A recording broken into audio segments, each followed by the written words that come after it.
Can you remove multiple friends on Snapchat? In this video, we're going to find out if you're able to remove multiple friends on Snapchat at once. So the first thing you have to do is open up your Snapchat. So let me tell you guys right away, there is no built-in function to remove multiple friends at once on Snapchat.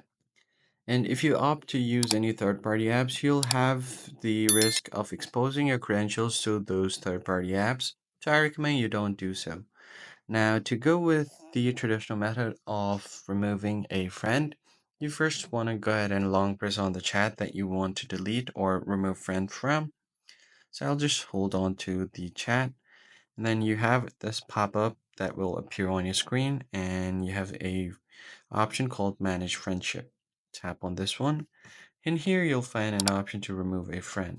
Additionally, you can just head over to their profile, and then if you tap on the three dots at the top right, you'll find the same menu pop up. So click on Manage Friendship and then Remove Friend.